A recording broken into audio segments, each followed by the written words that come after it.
selepas daripada kejadian kepala ayak di Putih Ayun, di antara banyak-banyak NGO yang bertungkus lumus untuk membantu mangsa, ada satu kumpulan NGO yang mereka itu daripada pelbagai negeri turun dan memberikan bantuan. Kumpulan ni ada yang naik ke bukit gunung, ada yang berada di bawah, cuci rumah mangsa banjir dengan kemudahan yang ada, yang dibekalkan, yang dibawa daripada negeri masing-masing. Ada satu kumpulan daripada unit amal ini, mereka ini bawa paip ayak, pikul paip ayak, naik dalam perjalanan 2 jam ke atas gunung mencari puncak ayak bersih untuk disalur ke bawah. Baru-baru ni timbul satu polemik apabila pasukan unit amal ini, mereka setelah mana buat kerja sambung paip bagai tu, masuk waktu sembahyang, mereka pun sembahyang di batu hampak yang terbentang laluan ayak yang turun daripada Gunung Jerai. Ramai para asatizah sudah sebut berkenaan dengan hukum sembahyang di atas batu yang ada di Gunung Jerai atau mana-mana batu. Ya, kita sembahyang dekat mana pun, asalkan syarat sah sembahyang itu sudah diperolehi, maka sah. Ya, tempat itu tidak ada najis, pakaian kita tidak bernajis, kita menghadap kiblat dengan berwuduk dan sebagainya, daripada syarat sah sembahyang sah, tuan-tuan. Tetapi malangnya di dalam dunia medsos ini ataupun dunia maya berlegar komen-komen yang dikira mempermain-mainkan perkara agama, tuan-tuan. Kumpulan unit amal ini, mereka adalah kumpulan yang bergerak atas nama kerja sukarela. Mereka juga bergerak di atas harakatul dakwah, mengajak orang lain untuk melakukan perkara yang diperintahkan oleh Allah. Mereka berdakwah. Lalu mereka naik atas bukit Gunung Jerai waktu masuk waktu sembahyang, kerana di kiri kanan laluan ayak itu adalah hutan. Ya, pokok-pokok kayu penuh. Jadi kawasan yang cukup elok strategik untuk sembahyang adalah batu hampang. Tuan-tuan duduk jauh daripada Gunung Jerai, tuan-tuan tak tahu keadaan lagu mana.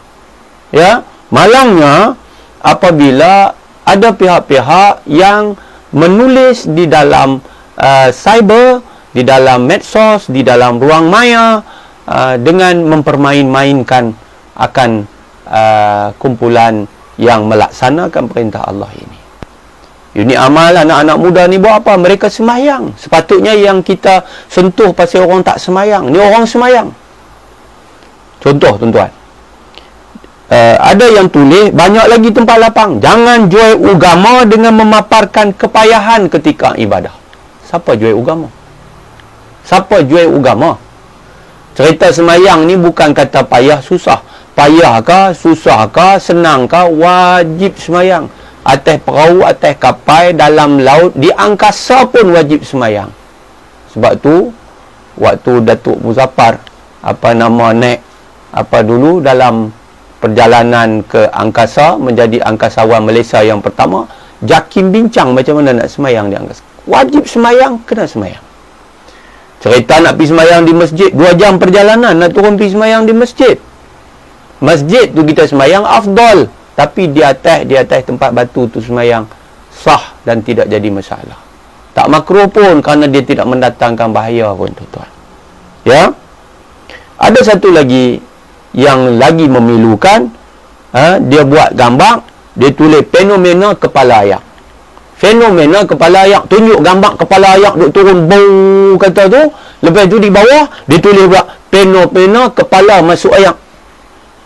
Cuba bayang, satu orang Islam boleh pergi kata kat saudara se-Islam yang lain yang sedang tunduk dan sujud melaksanakan perintah Allah, puak ni puak kepala masuk ayak.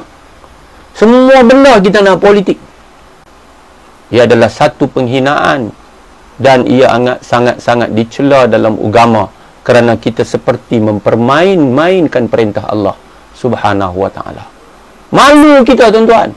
Pasal pemalu, saya jumpa dengan satu orang, dia bukan Islam, dia tulis dan dia menyatakan kekesalannya kepada kumpulan orang Islam yang duduk kata kepada budak-budak yang semayang di atas batu ni. Tuan-tuan, saya baca dan tuan-tuan boleh baca. Kata Kiri Darun Jaya Kumar, orang yang menghina budak-budak semayang kat sungai itu statusnya lebih hina daripada kafir. Bukan saya kata, dia kata. Orang yang menghina budak-budak semayang, makna anak muda kita yang semayang di atas batu tu lebih hina daripada kafir. Dia tulis sekian, dia kata, dari seorang kafir. Di sebalik kejadian unit amal semayang atas batu, orang bukan Islam judge kita. Orang bukan Islam tengok orang Islam yang menghina orang Islam yang lain. Bukan orang Islam tu buat apa? Dia sedang ibadat. Kumpulan umat Islam ni sedang buat apa? Sedang sujud kepada Allah. Tiba-tiba kita petrol. Kita jadikan modal politik untuk menyerang musuh politik kita. Betapa jijiknya kita ketika mana kita mengenepikan adab, akhlak dan syariat agama ketika berpolitik. Renung-renungkan, tuan-tuan. Kerana apa sahaja yang kita lakukan, kita pasti bakal bertanggungjawab di depan Allah Subhanahu wa ta'ala. Kepada anak-anak muda unit amal, daripada jabatan amal, tuan-tuan boleh buka dan cari bagaimana mereka itu berjuang dengan ikhlas ketika melakukan kerja-kerja kebajikan. Mereka tidak melakukan kerana pangkat dan kedudukan. Mereka tidak gila pangkat dan jawatan. Tetapi mereka melakukan ikhlas dan mereka sedang berdakwah pada jalan Allah Subhanahu wa ta'ala. Kalau kita tidak reti untuk menghargai, janganlah kita mengeji, kerana setiap daripada apa yang kita lakukan, what you give, you will take it back more.